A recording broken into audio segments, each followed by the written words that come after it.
Buenos días, lectores. Hoy he leído La increíble conexión intestino-cerebro de Camilla Rowlands. Aquí tenéis. Y bueno, pues este es el mapa mental que he realizado mientras efectuaba la lectura, donde yo apunto las cosas más relevantes, más interesantes que me parecen y que son interesantes de tener en presente. Bueno, en el libro Camila nos habla de la conexión entre cerebro e intestino. Y curiosamente nos habla que hay más transmisión de información de la parte del intestino hacia nuestro cerebro que del cerebro hacia abajo. Y por eso le llama el segundo cerebro. Comenta que ya los egipcios utilizaban enemas para limpiarse no solo físicamente, sino que como energéticamente. Que los romanos, en el alivio intestinal, cuando hacían de vientre, que entonces entraban como en un periodo de claridad mental, de ideas. Y que los chinos, en la parte baja del ombligo, justo debajo, lo que ellos llaman chi, que ahí se deposita o ellos contienen, ahí todas las personas tenemos lo que es la energía cósmica, el poder personal.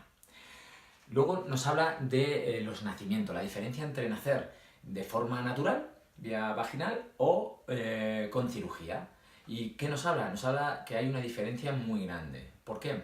Porque dice que al nacer de forma natural se transfieren unas determinadas bacterias de la mamá por vía vaginal y por las heces fecales, y que bueno, que a través de la cirugía esa transmisión no existe. Y que en esas bacterias pues existe la diferencia, porque nos ayudan a ser inmunes a determinadas enfermedades. Y por lo tanto, las personas que nacen a través de cirugía, ya sea de la cesárea, bueno, pues que son más propensas a tener TDAH, obesidad, celíacos, diabetes tipo 1, te habla en porcentajes qué probabilidad tienen más que las personas que nacen a través de la vía vaginal. Es bastante interesante.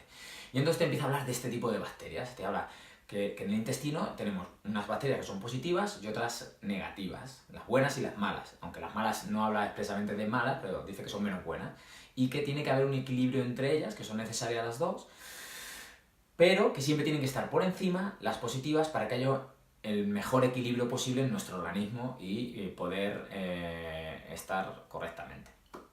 Nos habla de las respuestas emocionales, cómo nos afectan las respuestas, como todos sabemos cómo reaccionamos, tenemos reacciones positivas y negativas, sabemos cómo nos sentimos cuando nos sentimos nerviosos, las mariposas en el estómago y demás. Entonces, te dice que según el tipo de bacterias que tú estés generando, y por lo tanto a través de la alimentación, que puedes desequilibrar tus bacterias en el intestino, y que eso hará que seas más propenso a ser lo que conocemos como positivos o tener pensamientos negativos. Esto es curioso, me llama mucho la atención porque yo he leído mucho sobre el tema de las emociones, los pensamientos nos llevan a generar emociones y esas emociones nos hacen comportarnos y actuar de forma determinada y al final somos ese tipo de persona. Pero aquí hace mención a que según tú te alimentes vas a tener ese equilibrio o no en las bacterias, y que eso afecta directamente también al tipo de pensamientos que tenemos, ya sean positivos o negativos. Es bastante interesante. Bueno, pues luego habla, ya en una parte más científica, con el tema del Alzheimer, comenta también del Parkinson, y del Parkinson concretamente habla de un doctor, Bordoy, que bueno, pues con pacientes empezó a hacer trasplantes de heces, ¿vale? Y que había notado mejoría considerable en la enfermedad. Y lo que te dice es que no se trata de luchar y con agentes externos, sino de ayudar, añadir esas bacterias a través de heces de otras personas que sí las contengan y que tú no las tienes, y que de esa forma ha notado mucha mejoría en enfermos de Parkinson. Que también la ha utilizado en otro tipo de infecciones, como puede ser colitis y Crohn, y que en el 94% de los casos las ha eliminado por completo. Entonces, bueno, dice también que hace 2000 años los chinos ya hacían trasplantes de heces.